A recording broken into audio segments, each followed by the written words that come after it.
Hey everybody, welcome to the show today. We are brought to you by Black Rifle Coffee as always, and you can go to their website, check out the coffee club, use the code BLASTOFF25 for 25% off your first month. It is fantastic. You'll be supporting veterans and a veteran-owned company and actually getting incredibly good coffee. Today we have Mike Counihan. He goes by No Donuts here, and if you're a fan of this show and also Saltwater Experience, you might remember having him on the show. We had Mike there. He's a New York City police officer, and since we've had him on Saltwater Experience, he has had some pretty exciting things, including getting married. He's got a son on the way, started a Phorm fishing channel, doing a series called Mike and Mike, where they've been with several of our guests on the show, doing some fishing and other things, including Chris Fish's Python Cowboy and more. And we talked to him about all of that stuff, what he's been doing, catching up, and also what he thinks is important about raising a son in this world, having a strong father figure. So, No Donuts here, Mike Counihan, back on the show. Here we go. I'm Mike Counihan, and this is the Tom Rowland Podcast.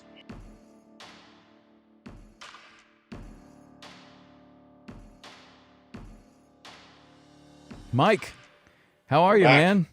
I'm good, man. I'd be better if I was fishing in the Keys, but I bet so. I bet so. Is it hot up there in New York? It is, man. It's getting a little toasty out here. You know, we're getting rolling into July, and things are starting to get hot and humid. Do you have the smoke? What was that? Do you have the smoke from the fires up north? We had it a couple weeks ago, and we're supposed to be getting it back today, actually. It doesn't look too bad out there now, but they say the air quality is like diminishing rapidly. Yeah, it's really all over the place. All right, Mike, we're doing something a little bit differently. The last few podcasts, it seems to be pretty popular, so we're gonna start this with you. It's the hot seat. We're gonna ask you some quick questions, rapid fire questions. There's two choices, or you could say neither, or just the first thing that comes to your mind. And some are silly, and some actually have a little bit of meaning. But we'll get started. All right, so Mike Counihan, he was on Saltwater Experience with us. We've had him on the podcast before. He's a New York City police officer and a new successful YouTuber in the fishing space. We're going to talk about that. That's fantastic. So, Mike, texting or calling? Depends on circumstances. I'm going to say texting. Texting Okay. first. All right, cat or dog? Dog all day. Sunrise, sunset? Sunrise. For you, it's after sunset. Yeah. For this fishing. Instagram or Twitter? Instagram. Winter Olympics or Summer Olympics? Summer all day. Coffee or tea? Coffee. Absolutely. If you could have one superpower for a day, what would it be? Oh, man. I'd like to fly. Okay, that's a good one.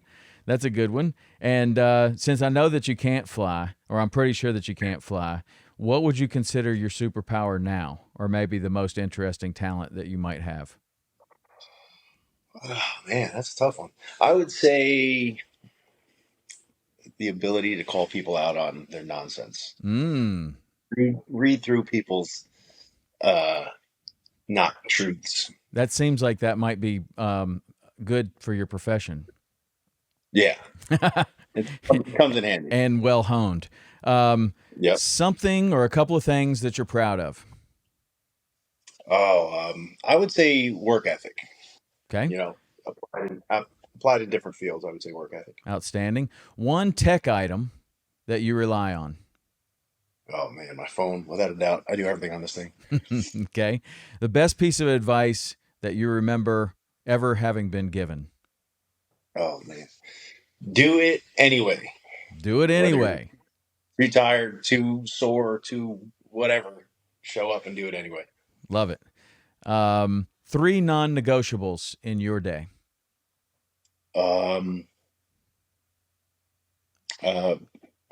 Food, water, and working out.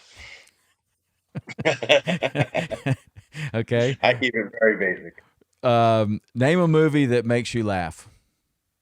Oh, man. I'm going to say just Dumb and Dumber off the top of my head. Nice. I love it. Audiobook, paper, or Kindle?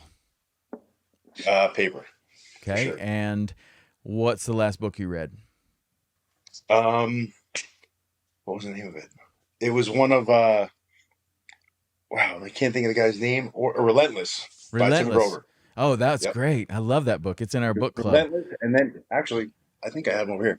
Relentless, and then the second one. He wrote two of them, but Okay. I I read hadn't both of read the those. second one, but that Relentless book is really good. That's in the Yeah, book club. West Coast or East Coast? East Coast Country or rock? country. Okay, here we go. That's it. All right, so break the ice. Everybody gets to know you a little bit better. That's awesome. Yeah. You got a lot of things going on, man. What have you been doing since we had our time together on Saltwater Experience? Seems like you've done a bunch Oh of man, stuff, get married, all I've kinds had of my hands things. full. I've had my hands full. We get everything set up at the house. We got a baby on the way. Yeah, Started filming a YouTube series. We've got a lot of stuff in the works, and the baby obviously being the biggest. I got a baby boy on the way. He'll be here. They're saying early October, but I think it's going to be more like late September. I think we really. screwed some dates. Yeah. So I'll have a little fishing partner, a little fishing buddy here pretty soon, and it's nerve wracking, man. It's like getting everything ready for the house, and then it's like, all right, well, now we have to get a baby's room ready. It's like there's a crib in my house. Like I can't believe it. We got all this baby stuff. Like I've boxes everywhere again. I'm like, it feels like we're moving again. Yeah. But that's obviously the biggest and most exciting thing we have going on right now, and it's just like, wow. I wasn't sure if I was ever going to see this for me, so it's cool to see it all coming into fruition. Yeah. Well, And I can tell you, man, getting married and having kids were the best decision of my life by far, mhm, without any question whatsoever. And you're going to be a great dad. You're going to be I fantastic at appreciate it. that. You've got so many things to offer, and it's going to be fantastic for you and your family, your wife. Um, yeah, it's a very exciting time. It's funny to Nervous see though. the different. It's funny to see the different kinds of reactions you get from people Yeah. when you tell them you're having a kid. It's You either get that reaction, like, "Oh, it's the best thing ever," or you get, "Your life's over. You're never going to do anything again.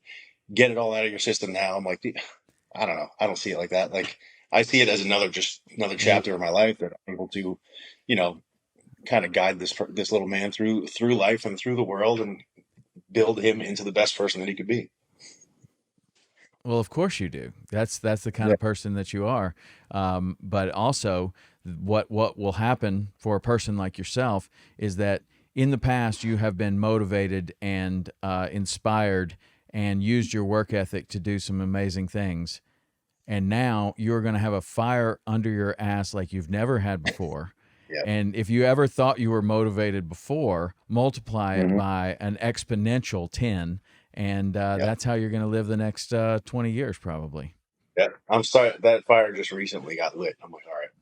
But she's really starting to show now, and I'm like, oh man, this is getting real. And she's like, what do you mean this is getting real? This has been real for the last 6 months, you know.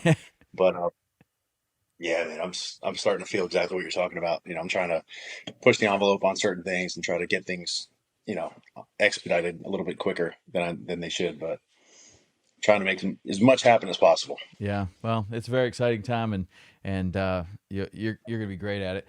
It's going to be great. So, when did you get married? You got married what, 2 years ago? Yeah, not this past April, but the April before. We were actually down in Florida, down in Destin. We found this little spot. We had about 20 people there. Very low key, very very small. We had a blast. It was a good time right on the beach. Destin's got these like white powder beaches. They're beautiful. So we Hmm. were there for sunset, and the whole thing is just mainly just family and a couple close friends, and that was it. But Yeah, we had a great time. that's fantastic. No complaints. We had a wedding recently. My oldest son just got married just a few weeks ago, and Oh, congrats. a wedding also stirs up all kinds of emotions. Hmm. Good, bad, all kinds of things. But yeah, that's an exciting time. So tell me about the YouTube series and what you've been doing with First Form fishing and all of that. So Because we got a couple things going. So we started a First Form Fishing Instagram page that we're trying to build out. That's kind of my passion project on the side. Um, but my main focus right now is or outside of my current job, my main focus is this Mike and Mike series that we're doing, and it's pretty much me, a white guy that enjoys the outdoors and doing all this crazy stuff, and my good friend Mike, who's a black guy who does not enjoy the outdoors at all. And, it's just like polar opposites But coming you both together. And enjoy. I mean, he's your training partner, right? Like you guys have been training together for a long yeah, time. we work out a lot. Whenever we're together, we train a lot. It's always a good workout and everything, but doing this stuff is completely out of his element, out of his comfort zone. And it's cool to, he goes into every episode very hesitant, very scared, very anxious. And he finishes every episode like, dude, that was awesome. Like, when can we do it again? What's next? And it's cool to see that progression and him getting more and more comfortable and actually really starting to enjoy the outdoors and doing all this stuff. And we got a couple of things in the works. We've done some really cool stuff, but we got some things in the works that I'm a little hesitant to do. Yeah, we've what have we done so far? We did shark fishing down in Florida. We did iguana hunting in Florida, barehanded snake python hunting, all kind. We did a tuna trip out of up in the Northeast, but we have a ghost hunting episode lined up, which we're going to an abandoned insane asylum in somewhere in the woods in West Virginia. Ooh. I'm absolutely terrified. Whitewater rafting, I'm a little worried about. Um, there's talk about us doing cage diving with great whites out in California. Definitely hesitant about that, but whatever. But we have some really cool stuff lined up. We're actually going out to California in a couple weeks, and we're gonna hit that bluefin tuna fishery out there. That's like a big time bucket list trip for me. So I actually just ordered a whole bunch of stuff online. I'm pretty sure I paid Tackle Direct's rent this month. Well, Um, I hope you went I to ordered a whole tackledirect.tv. That's our link there, and then yeah, then yep. from there you can go anywhere you want. Hmm. So of the things that you said that you had done so far, this audience is familiar with several of the people. Chris Fishes, you helped us set up a podcast with him, which Yeah, was yeah, good, man. It was really good. I mean, that great he's dude. doing some great stuff off the beach, and he had a Hmm. very very very entertaining podcast that we had with him.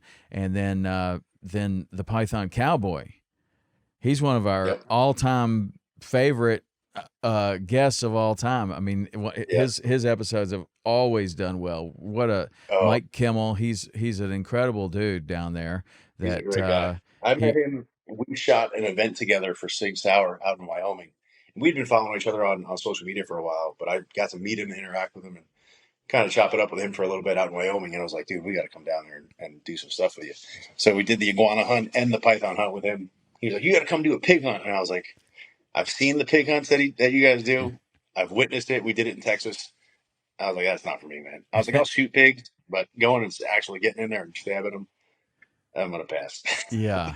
The Yeah. iguana. If you guys ever have the chance to go do an iguana hunt with him, highly recommend. That was Yeah. one of the coolest things Well, I've ever done. he also, I mean, I showed my daughter his video, and my daughter was like, "Oh, we have to go do that." And he was shooting Yes, he was shooting the invasive iguana. iguanas.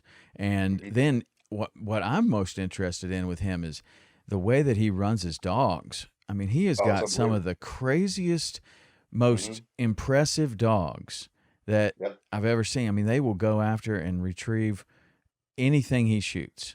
It's I incredible. wish my dogs looked half as good as this does. I mean, he's You got know. that automatic Yep. Otto. Otto. That dog Yep. is amazing, man. Just off Instagram, I've never seen it in person. But We had what Otto. We had Otto for the iguana hunt, and he was just sitting in front of the boat. We'd shoot the iguanas. He'd be like, "Otto, go." He'd grab the iguanas, bring it back to the boat. It was unbelievable to watch this dog work. Yeah, that's a It tough was really dog. cool. So, what's the difference between following Mike, the Python Cowboy, on Instagram, and then actually going out there and being out there with him? I mean, he pretty much tells it like it is on Instagram. It's not much different. But it's different when you're there actually shooting the iguanas. It's a lot of fun. It's productive for the state of Florida. It's not like you're just out there randomly killing animals. The iguanas are actually doing a lot of damage to the infrastructure out there. So they're destroying. Their main concern is seawalls because of the water system down there in South Florida. If they collapse those seawalls, it's over. But they undermine foundations and sidewalks, and they're a threat to a lot of the native species out there and stuff like that. So it's not like you're out there just randomly killing animals. You're really doing the ecosystem a service out there. But as far he calls it just like it is, man. Whatever you see on Instagram, he does a very good job of depicting exactly what's going on out there. Did you have any success with the snakes? That episode is actually about to drop, but yes. Okay. It was supposed to drop yesterday. It should be dropping this week, maybe Sunday. But yeah, we got a couple snakes. Not as many as I thought.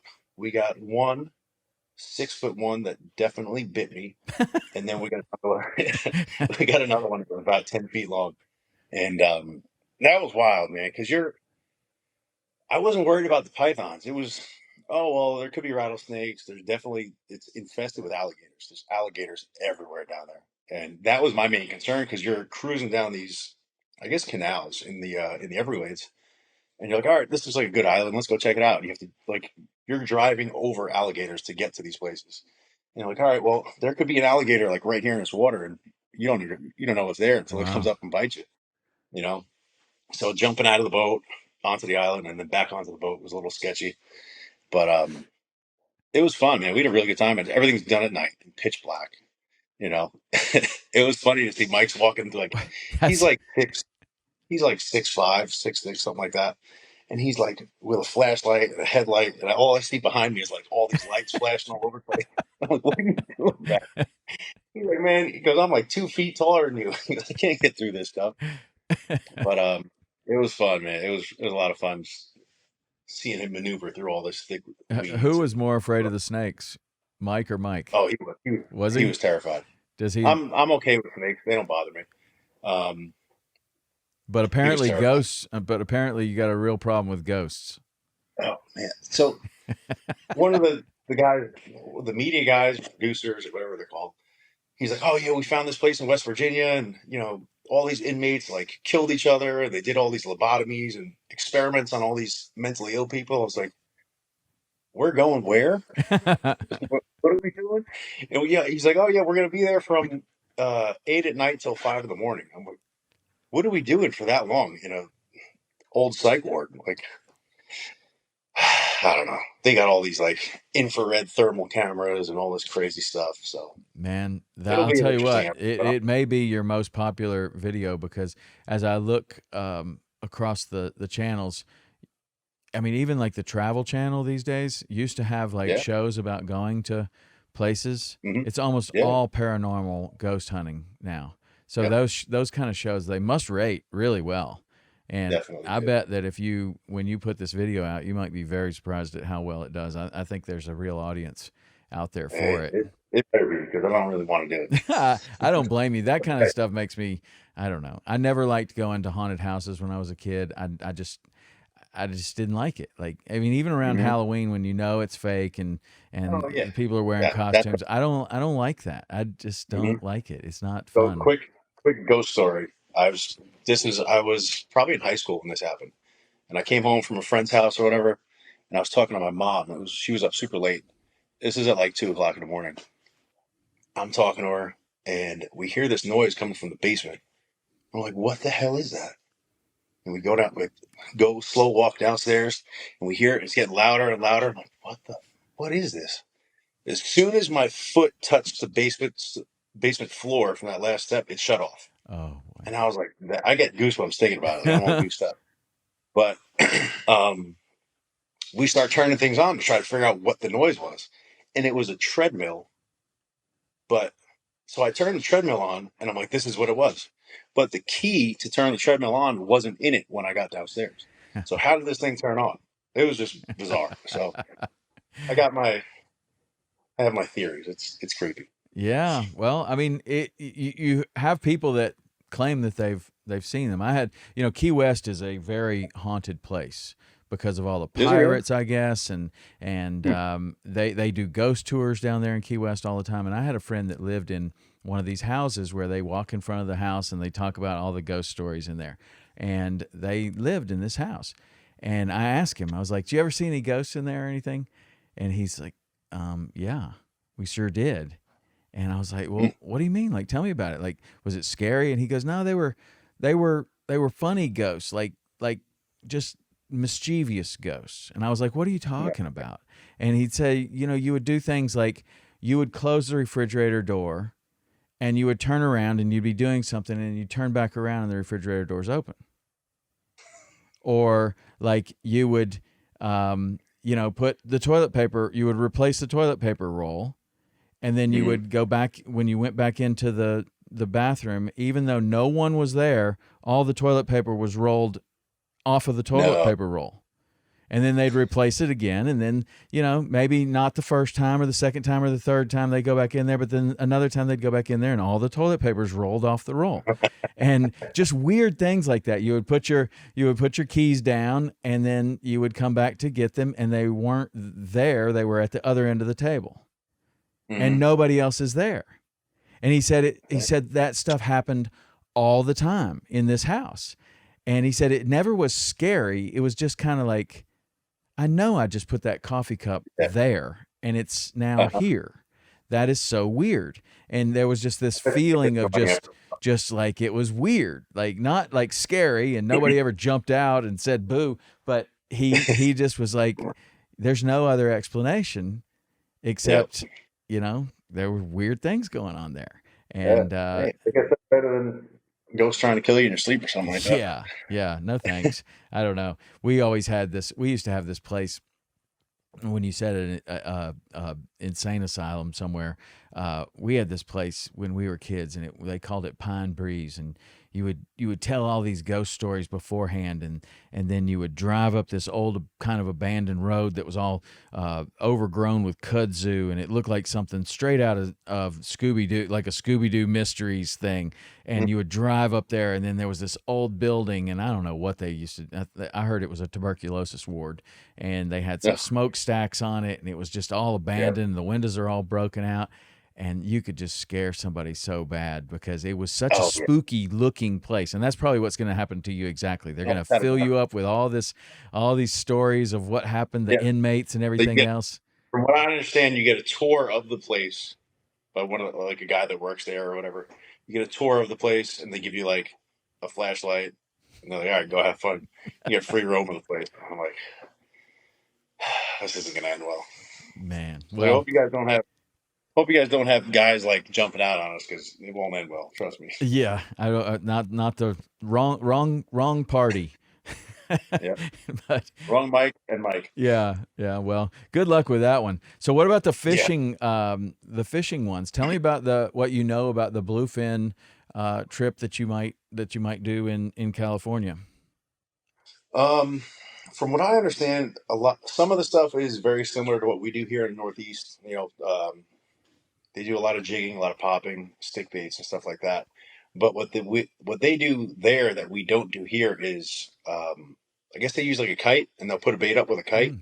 and it'll just skip across the top of the water. They'll use like a dead flying fish, and apparently the tuna go nuts for it. It's just absolute insanity. Now, the boat that you go out on, is it one of the long range boats that goes out of San Diego? Is that what you're doing? We're going out of San Diego. I think it's going to be like a 30-foot center console, Oh, okay. 35-foot center console, something like that. Because they have some And boats that are long range. You spend a couple of days out there, I guess, and that's yeah, supposed to be like really good too.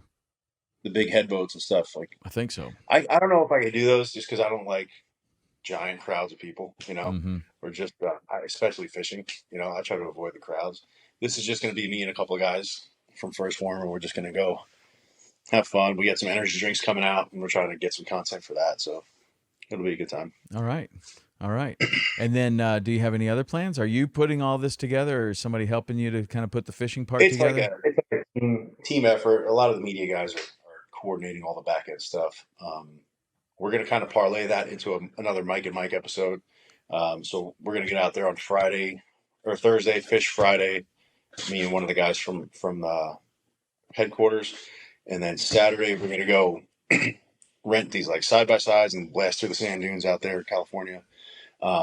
There's talk of cage diving with sharks. Whew. I don't know if it's going to happen, but I would do it. I'm not.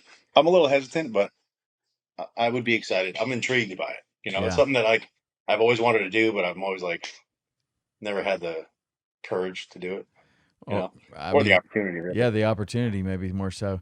I don't know. I've only seen one video that didn't look good for the cage I diving already with know the what you're doing. sharks. You do? Tell me. Yeah. I think with the great white actually got inside the cage and then That's the came out the one. top. That's the Yeah. one.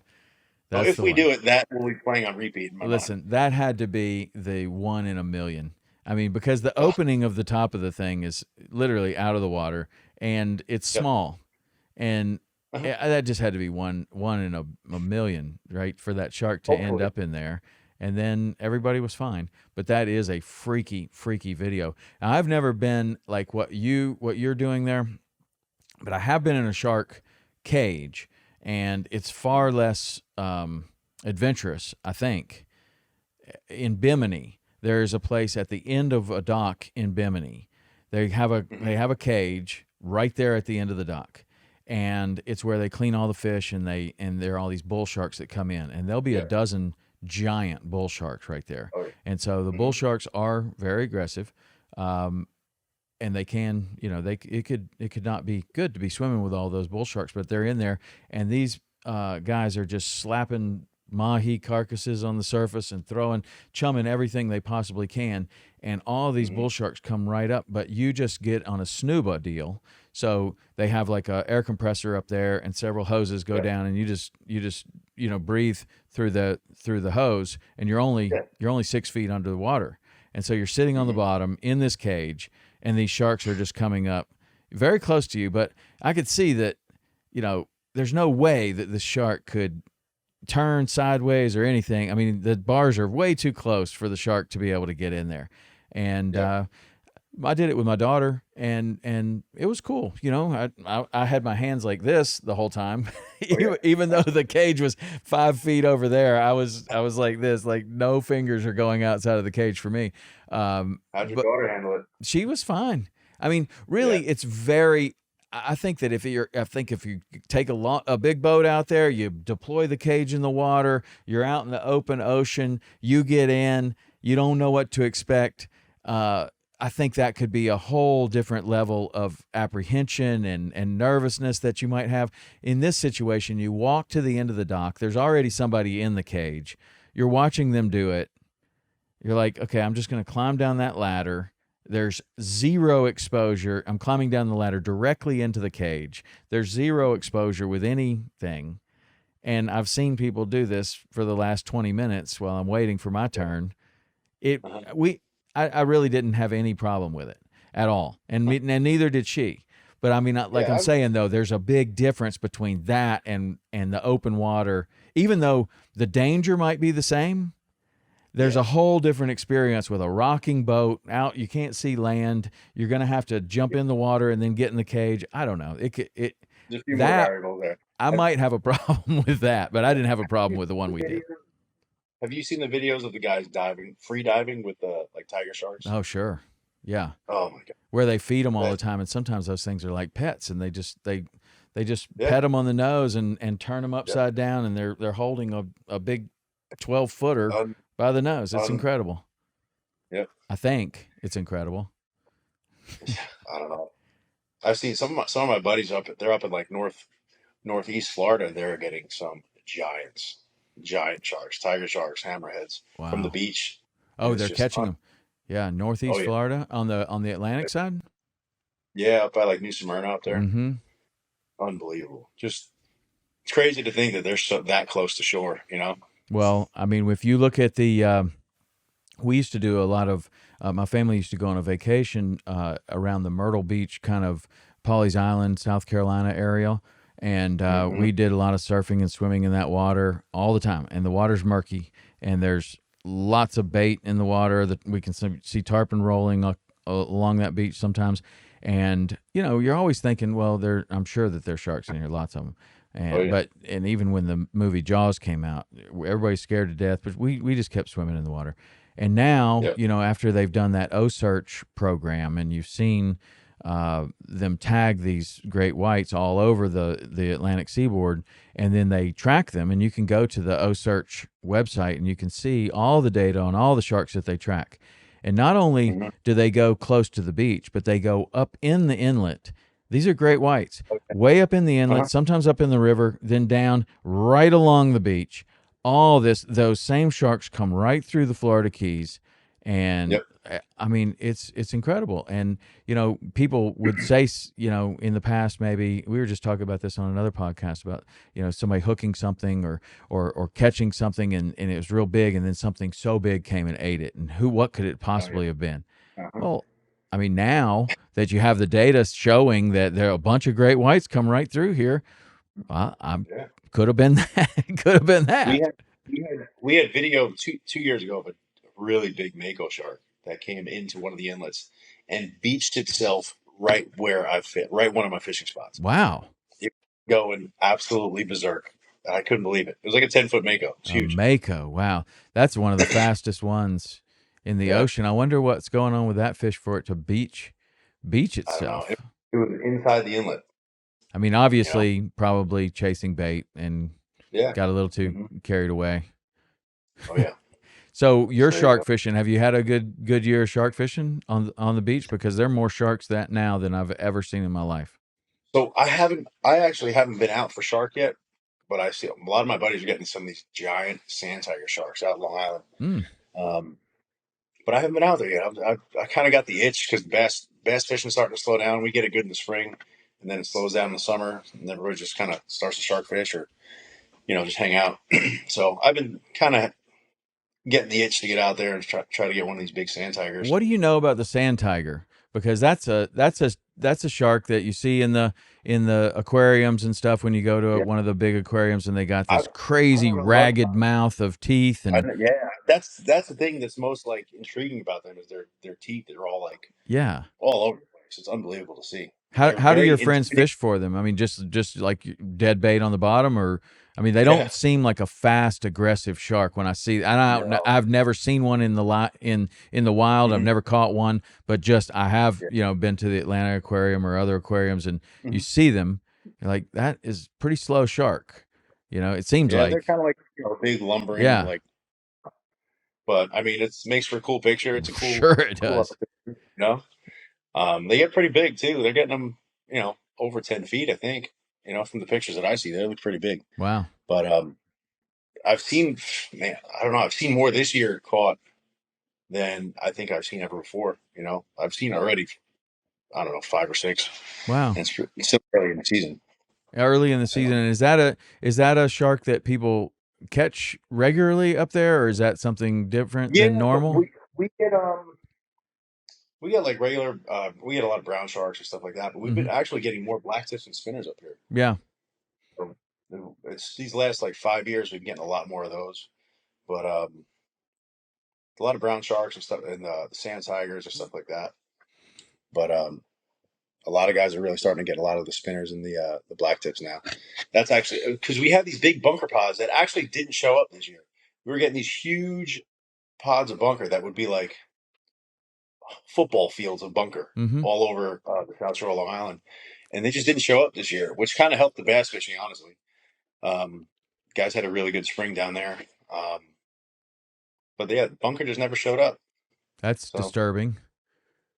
I don't know because there was such an abundance of it. Yeah. So I don't And know. and so I don't know with where it is. with less bait, the fish were concentrated on the available bait, which maybe was a little bit easier to find, and then you could target the fish a That's little what bit I'm better. thinking. Because I think they were so concentrated on that bait there. We had, I mean, obviously bass, bluefish. We were getting bluefin tuna right up onto the beach almost. Wow. Whales, dolphins. It was unbelievable. Wow. Did you catch some bluefin this year? Not yet. No, I went out last fall. Last fall, I went out of Rhode Island, and then I did another trip up to the Cape, which we got to get you up there for that because Yeah. it's unbelievable. Yeah, These that guys do looks it really well. amazing. Yeah, they're Whether we they're do it just with a well. TV show or just come up there and just Yeah, experience it, either one. that's a part of the country that I really haven't done any fishing or very much traveling in. And I've been to Nantucket and to Martha's Vineyard in that area, Hmm. but didn't fish. And Yeah, it's such a iconic cool Oh, place. I mean, absolutely. there and north, and I'd love to bring my wife up there and just have a cool trip and do some other Yeah. Well, trips. listen, if There's you a guys go guy. up, I'll connect you. I know Yeah, some really good captains. I'll connect you guys. yeah, Yeah. that'd be fantastic. Yeah. There was a very knowledgeable fisherman, Spider Andresen, and I used to fish with him a good bit, and Mhm. he talked about that area. He spent a ton of time up there and had some really amazing things to say about the fishing up there. So I'm They're ready. getting uh, they're getting orcas up there, killer whales. What's going on with the killer whales? I mean, if you get on Instagram or something, I get I don't know. I was just telling these guys that my whole feed is Sasquatch and weird things happening like killer whales, but I get for whatever reason I get all of these things are on my feed, and Mhm. the killer whales like attacking boats. Have you seen that? Yeah, What do I've you seen think's going that. I don't on? know. I don't think they're attacking the boats up there, but they're. I don't know where that is, but I saw that too. But it is. I don't think they've ever had them up by the Cape. Hmm. Like that's something. That's some new phenomenon. I don't. I'm not sure what's causing them to And they be have, there or where. but I mean, whale watching is like a thing up there, right? Like you go up Yeah, of there and course. you can go out But on like up charters. Yeah, but that. Yeah. and, I mean, so there are lots of businesses and people going out there, and then those people are saying, "Wow, we saw an orca today for the first time ever," and then it becomes a more Yeah. regular sighting. That's kind of Yeah. what you're saying. To my Um, knowledge, this is the first year they've seen them up there. wow. Does anybody have any So idea what's going on with that? I don't know. I know there's an influx of seals, Mm, which is why the great whites are so abundant up there, or one of the reasons they're so abundant up there. But I don't know. I don't know if that's what it is. I don't know. I haven't really looked into it, but I know it's not normal. Ben, that is the apex predator on the planet, I Oh, think. they That are the terrifying. orca. They're like intriguing but terrifying. You know? Yeah. And really amazing too. I mean, they terrifying in that, you don't stand a chance with them if you were in the Oh water, but you don't stand a chance with so many sharks yeah. or Hmm. fish that could eat you easily. I mean, Yeah. we're even Michael Phelps is a really terrible swimmer as it Hmm. compares to a fish or a Yeah. shark or a great I mean a orca, but Hmm. As soon as you get in the water, you're in the bottom of the food chain yeah, automatically. yeah, even the best You ever see swimmer. the video of the orcas hunting the seals Yes, on like the ice patches and all it's that stuff? incredible, and how It's so, smart they it's are. so it's amazing to see how smart they are and how they work together to get that seal off that ice. It's just it's scary. Yeah, You what's know also what they amazing is there's somebody manning that camera, and you yeah look around and it's ice everywhere. So wherever that person is, he's been there for a long time, and yeah he's also on that ice. You know what I mean? Like he's also sitting out there watching that seal, and somewhere yep there's an orca that can see him and is like, yep or you a polar know, bear. yeah, a polar bear. Wow. I mean, between the two, I read the craziest book. You might be interested in this book, and I think I'll put it in the book club. But it was called dang, I'm gonna have to look it up. But it was about this dude that he sailed around the world and did a complete circumnavigation of the globe. It starts in Key West, and Mhm.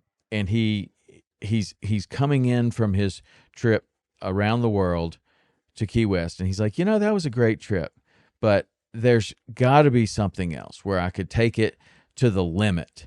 And so he decides that he's going to take a boat as far north as he can possibly take it, and then spend the winter in the boat.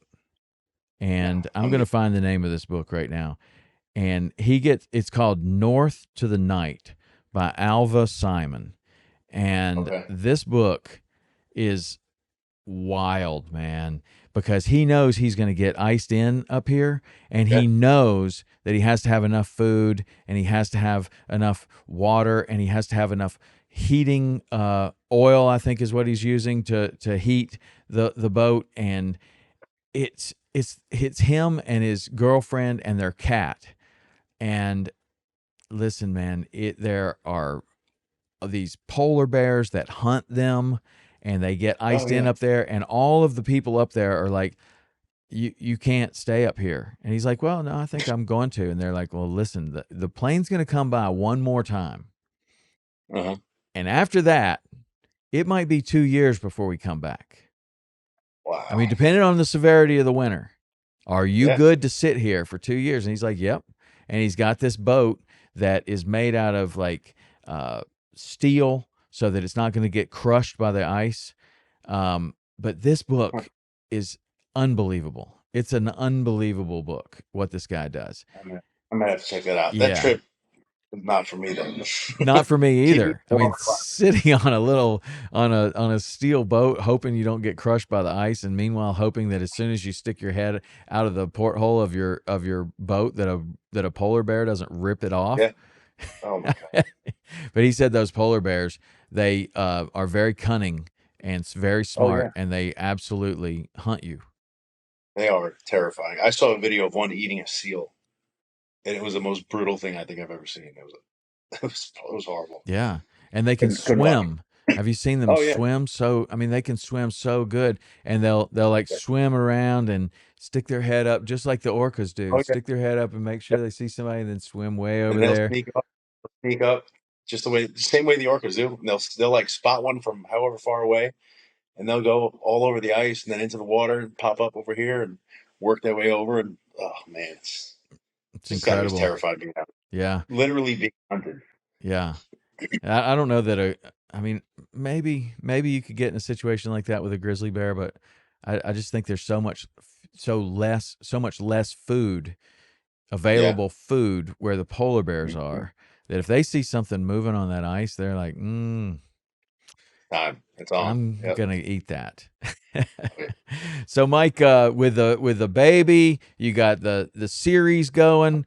Tell me, blue sky the next couple of years. What you got? Some, I mean, some of the things you might not be able to announce, but what? How do you see the next couple of years laying out for you?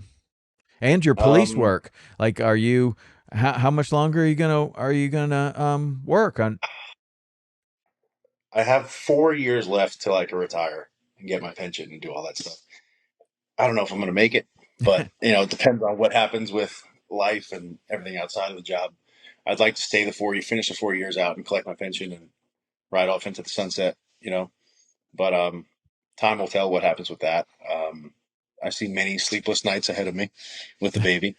Um, so that'll be an adjustment and trying to navigate lack of sleep, trying to stay on top of my nutrition, trying to raise a kid, still trying to train, trying to balance all the jobs and all the stuff I do. It'll be a big juggling act, really. You know, but I think it'll be fun. I'm not trying to change my lifestyle too much, where like the guys talk to the guys at work and they're like, "Oh, your life's over. You're having a kid. You're never going to do anything ever again." Like, no, it's not going to be like that. Kids coming with me. We're going to do stuff together. I'm still going to work out. Dad bod is not an option. you know, everybody's poking fun of me. Oh, you'll have a dad bod within the year or something like that. I don't foresee that happening. No, So, but yeah, I think the next couple of years will be a big juggling act. I'm hoping to do more stuff with my own personal YouTube channel, First Phorm's YouTube channel, more stuff on Instagram, more stuff like this. Um, Trying to set myself up for the afterlife, man. Something within the outdoor space would be amazing. Whether it be doing some fishing stuff or trying to monetize what we're doing with First Phorm, doing those like adventure shows, stuff like that would be you know life changing. that's so To have cool. that opportunity Well, you're to be on able your to do it. way, man. You got a good personality. You got a great following, and you're doing things that are really cool. I mean, I'm a Yeah, fan, so I think you'll do appreciate it. great with it. And as far as I mean, going back to what we said at the very beginning, it sounds like a balancing act, and it sounds like so many of these things are impossible. But I promise you that you have motivation and an inner fire like you have never had before, and a determination to keep off the dad bod, and a determination to, Yep. I mean, the determination to keep off the dad bod is that's going to be a strong that's going to be a strong thing for you. But I think what will become even stronger is I want to be the example for my son. And Yeah. nothing, listen, nothing Hmm. that you've ever experienced is going to be a stronger pull than that. And Yep. I feel like that's more important now than ever to be a strong father figure and set a standard and example for not only your son, but all young men coming up. Like, especially if you're in a position where people, you have a couple eyeballs, you have, people looking up to you, whatever the case may be. If you're in a position to lead by example, it's more important now than ever to do it. I agree with you 1,000%. And it also is somewhat unpopular in Oh yeah. in today's world. So I don't know why strength and masculinity is unpopular, because without it, I Mhm. don't think we're going to be very happy with where we are.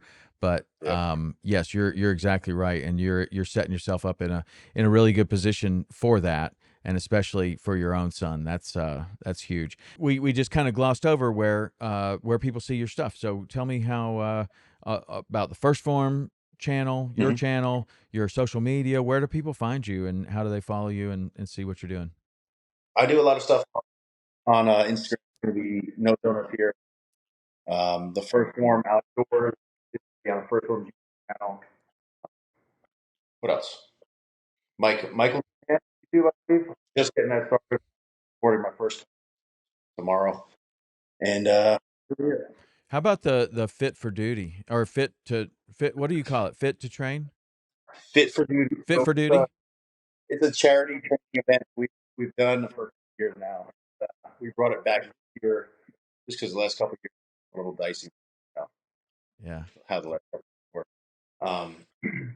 But it was, we had 150 people show up in Portland and do functional training stuff, and it was honestly a complete stranger that come together working in the same direction towards a common goal, cheering each other on, just having a good Love it, man.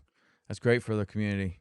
Really is. time. Absolutely. That's fantastic. Well, Mike, I love catching up with you, and you got so many exciting things going on, and most notably, getting married and having your son. That's really incredible. I wish you all the very best, and you're just Greatly gonna appreciate be on a great journey there, and you're gonna do great with it. I already know that. So it. you guys should check him out. No Donuts Here. That's his handle on Instagram and lots of other places, I guess. But definitely check out the YouTube series First Form and the First Form fishing page. That's all really cool stuff. And yeah, I can't wait to see what you got cooking. Thank you, sir. All right, Mike. Cool. Thanks for doing it, man. I appreciate it. Thanks for having me, Ro. Okay, we'll see you.